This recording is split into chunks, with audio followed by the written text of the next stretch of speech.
Rio das Ostras. Cidade localizada no estado do Rio de Janeiro, possui traços dessa herança cultural, assim como todo o restante do país.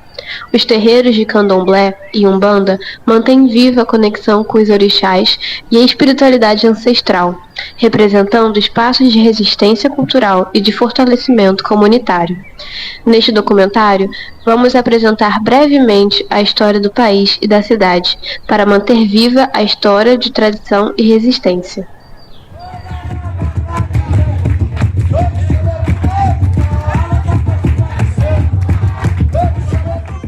Um país marcado pela diversidade cultural e religiosa, onde as religiões de matriz africana ocupam um espaço singular, carregado de ancestralidade, resistência e riqueza espiritual.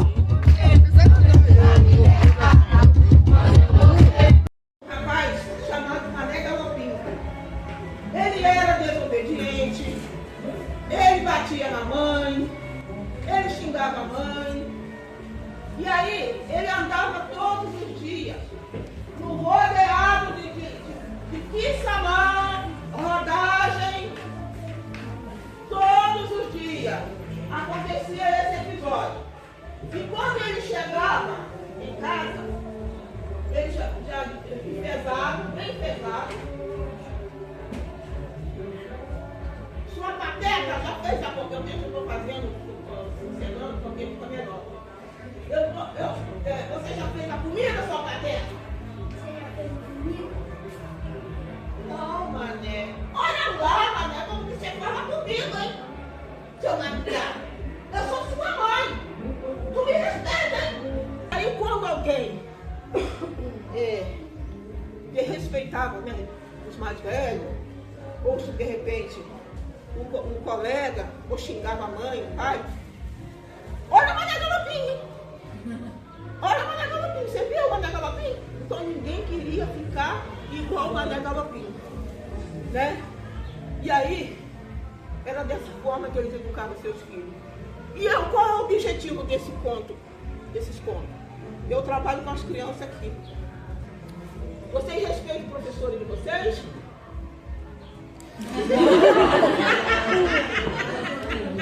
Olha a Mané Galopim, né? Mané Galopim. Você respeita a cor da contadora de história? Você respeita o cabelo da contadora de história? Você respeita o cabelo do colega? Muito bem. Então, gente, se vocês respeitam, vocês estão livres dessa, vocês não vão ficar igual a Mané Galopim. Então, gente, é dessa forma que eu trabalho com esses pontos. De maneira que eles venham respeitar o outro, respeitar a religião. Você respeita o colega de macumbeiro? Não. Ele é. Então, é por esse objetivo que eu dou essa contação de história, né? Para eles assumir a identidade deles e respeitar as diferenças. Esse é um dos pontos, tá bom, gente? Infelizmente, temos violência contra a nossa religião. Ninguém vai na porta de ninguém impor: eu trouxe aqui um ponto para você aprender, eu trouxe aqui uma vela para você acender para o preto velho. Não, a gente respeita, a gente só quer o direito de lidar com o nosso sagrado e fazer o bem para as pessoas que nele acreditam. Sobre o preconceito, eu vejo, eu lido com ele, em resumo, em uma palavra: empoderamento. Eu me empodero. Quando eu vou a algum lugar, eu faço questão de dizer que sou mãe de santos. Faço questão de falar da minha religião. Faço questão de ir a caráter em alguns momentos.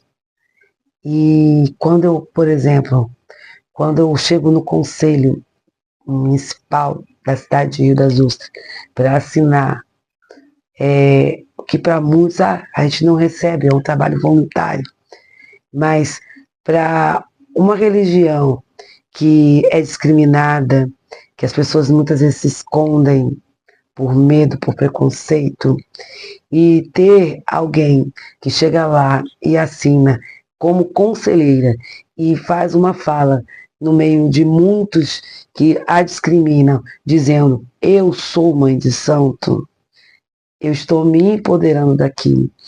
E é como eles dizem assim: vocês têm que me respeitar.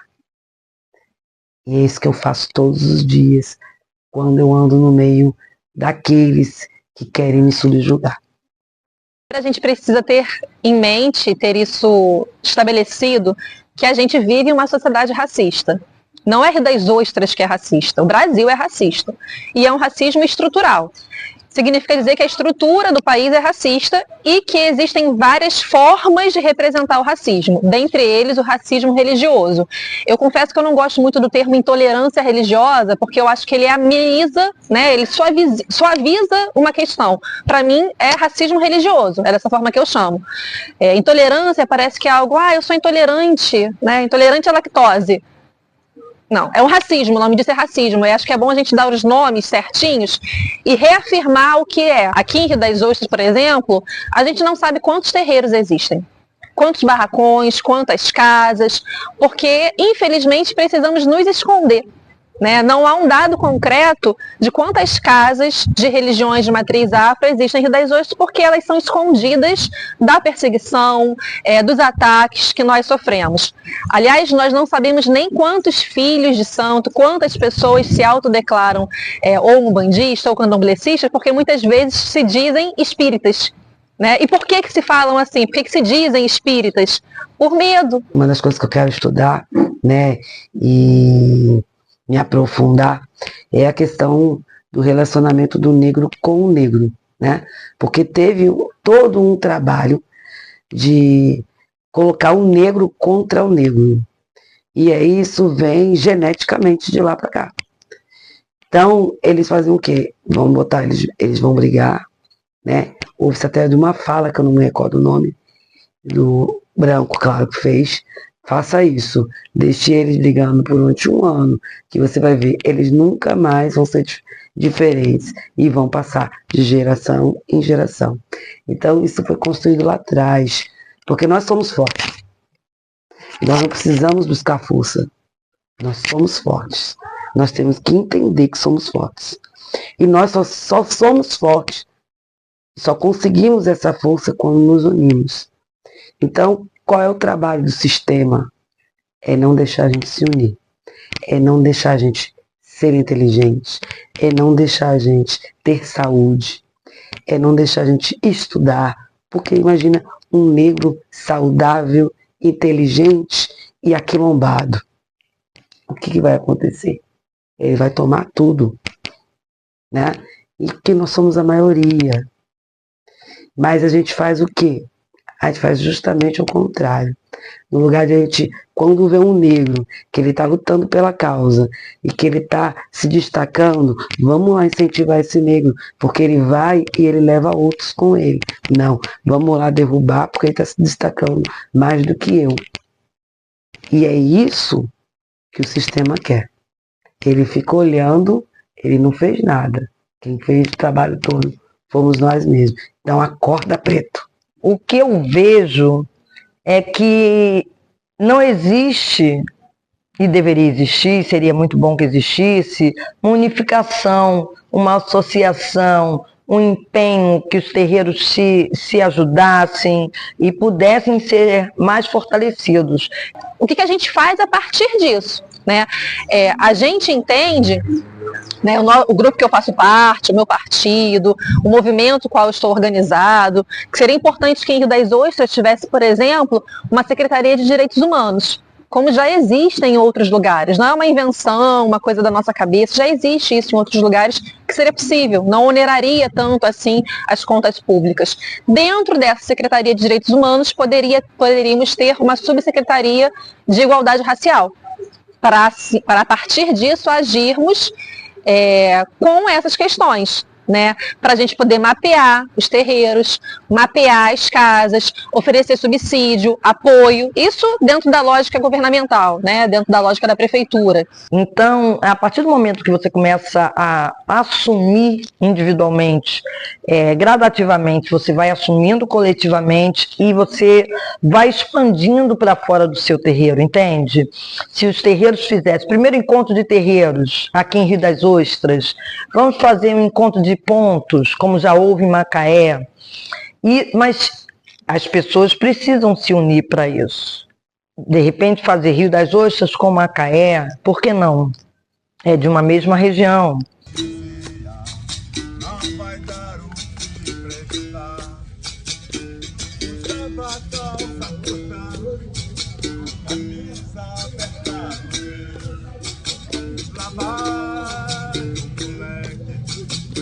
Eu sou mãe santo de Umbanda, como eu disse para vocês, e a religião de Umbanda, ela parte de dois polos fortes, que é o amor e a caridade.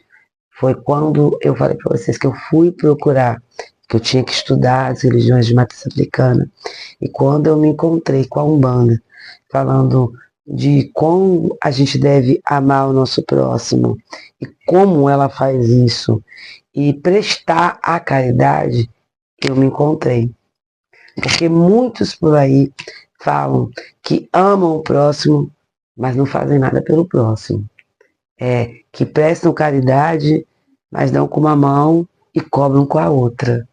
E o sentido de amar e prestar caridade é muito diferente do que isso. Para Umbanda, Umbanda é natureza, orixá é natureza, é força da natureza. Então, eu louvo aqui, na porta da minha casa, quando está ventando, eu saúdo Yansan. Eu sou filha de Ogum Beira-Mar, então eu vou antes de mergulhar, qualquer mergulho que eu dê, eu antes peço licença ao meu pai Ogum Beira-Mar, a Iemanjá, que é o reino de Iemanjá, é o mar, a Oxóssi, que são as matas, a Xangô das pedreiras, a gente tem várias pedreiras ali, várias pedras ali, antes das outras praias, a gente vai lá, pisa, anda descalço, anda na areia, tá chovendo, saúde o Nanã. Então, a gente precisa de tudo. A gente não pode reclamar de muito sol, a gente não pode reclamar de muita chuva, porque a natureza precisa da chuva. Então, é como você olha a natureza, né? Eu, nas minhas práticas de Umbanda, quando eu vou fazer uma cerimônia, quando eu vou fazer uma oferenda, eu não levo prato, eu boto numa folha grande. Então, se eu vou oferecer uma fruta para a Cabocla Jurema, que é a entidade que eu incorporo, eu não levo num pratinho de louça, ou num alguidar, ou num prato de plástico. Eu levo numa folha. E depois, porque a fruta, as formigas vão comer, a folha está na natureza, né? Se eu for oferecer uma bebida, eu rego o local com a bebida para não ficar a vasilha. Ou se for próximo à minha casa, em algum lugar, no meu jardim, eu posso botar um copo plástico ou de vidro que depois eu vou lá e vou recolher. Entende? Então são pequenas coisas que você vai amadurecendo, entendendo, evoluindo dentro e fora da religião. Se a gente se preocupa em reciclar, por que não a gente não pensar também como lidar com a religião e com a natureza, porque a Umbanda é a religião da natureza, preservando a natureza. Então, isso é uma visão que eu tenho. São coisas que eu pretendo, eu já faço, e quando eu conseguir abrir o terreiro, que eu tenho fé, que os meus orixás e os guias com os quais eu trabalho vão me ajudar, eu só peço Pai Maior saúde, eu pretendo ensinar os meus filhos a, dessa forma, também agirem. Em relação à nossa religião dentro do município de Rio das Ostras, a gente não tem, nós estamos galgueando, estamos caminhando. estamos tentando. Eu não gosto de falar, dizer, porque não gostam da gente, porque a gente não tem visibilidade, porque não. Eu procuro entender que quem quer está buscando. Quando eu cheguei aqui, não tinha, por exemplo, um balaio de Iemanjá. Hoje nós estamos indo para o 4º ano do balaio de Iemanjá. Um evento que foi construído coletivamente. A gente sempre tem, como qualquer coletivo, tem altos e baixos, mas ele permanece ali, né? Às vezes uma quantidade de pessoas entram, saem, tem aquela rotatividade, mas está ali. Naquela época, ainda se tinha muita discriminação. Então usaram o sincretismo, pegaram a força dos orixás, que veio os espíritos, que são os pretos velhos, né? Os caboclos, os eris, que são as crianças, e ali, entre outros. E eles fizeram o quê? Eles começaram a trabalhar. E tinha os orixás, que também começaram a, vamos dizer assim, para ficar simples, a agregar também. E começaram a ver que os orixás tinham santos católicos que também trabalhavam a mesma força, ou que tinham o mesmo tipo de trabalho. Por exemplo, Ogum, que é um guerreiro. Tem o São Jorge, que é um guerreiro. Então Ogum vai ser representado por São Jorge. E aí se deu o sincretismo. Acredito que as religiões todas, eu digo, as de matriz africana, é como se fosse uma grande religião, e que são divididas em pedaços, em segmentos, vamos dizer assim. E cada um busca ali aonde ele se identifica. É como a Umbanda. Tem uma Umbanda e ela tem várias denominações. E como as igrejas evangélicas. Ela tem lá a Assembleia de Deus, mas ela tem a Batista. Ela tem a Bola de Neve, que é totalmente diferente de todas as outras, mas não deixou de ser evangélica. Então, a religião de matriz africana também acontece isso. Não significa que uma é melhor ou pior do que a outra, mas são diferentes, como diz a própria música, né? Nem melhor nem pior, apenas diferente. Em relação à visão que muita gente tem da Umbanda como uma religião primitiva, porque o preto velho fala errado, fala, não precisa fazer agradecedor. Quando acaba de fazer uma consulta, que o consulente fala, muito obrigado, e fala, não precisa fazer agradecedor. Eu evito falar que eu tenho orgulho das coisas boas que eu realizei. Porque ao longo desses anos todos, foram 5 anos lá, na década de 80, final da década de 80, início da de 90, e mais 14 anos, né? Mais ou menos de 2011 para cá, quase 14 anos. E eu nunca vi uma entidade falar que estava orgulhosa de algum feito meu. Eles falam que eles ficam satisfazidos. Eu procuro ficar cada vez mais satisfazida com as coisas que eu consigo realizar. E todas as boas coisas que eu consigo realizar, o que acontecem na minha vida, eu tenho certeza que não são mérito unicamente meu. Eu sei que eu cada vez mais procuro atrair energias boas e tento me canalizar com elas. E sou ajudada com certeza pelos guias que me amparam e me protegem. E essa preocupação com a semântica, com a gramática, com o português, é tão menor, é tão pequena. Tem tantas pessoas. Eu conheço uma pessoa que é analfabeta e é uma das pessoas mais sábias que eu já conheci na minha vida. Não dizendo que a miscigenação foi uma coisa boa, sem essa visão romantizada. Mas nós somos o que somos. Nós somos sobreviventes de todas as atrocidades que os povos que nos antecederam, que nossos ascendentes sofreram. mas nós somos resistência. Então é dessa forma.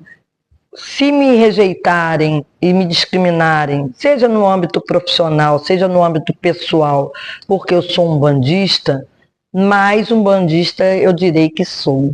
Eu falei sobre a questão do racismo estrutural, e que o racismo ele se apresenta de diferentes formas, e que é importante que todos nós estejamos atentos e trabalhando contra o racismo.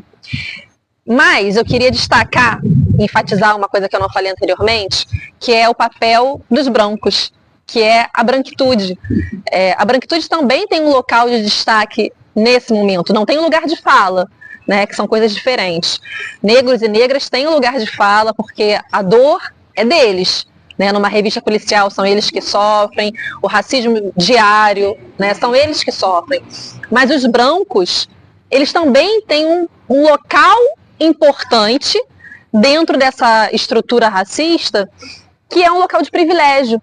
E é um local que também pode ser utilizado para atuar contra o racismo. Então, esses brancos também podem ser promotores de uma sociedade mais justa, de uma sociedade democrática, aproveitando, utilizando o privilégio que eles têm dentro dessa sociedade para desmascarar o racismo. Brancos também precisam usar esse local de privilégio para falar sobre isso, porque a luta antirracista é uma luta de todos, negros e brancos. Como eu disse, repito, porque eu acho que é importante, uma sociedade justa e democrática só existirá quando o racismo não existir mais, quando o capitalismo não existir mais, porque racismo e capitalismo estão atrelados, eles se retroalimentam, né?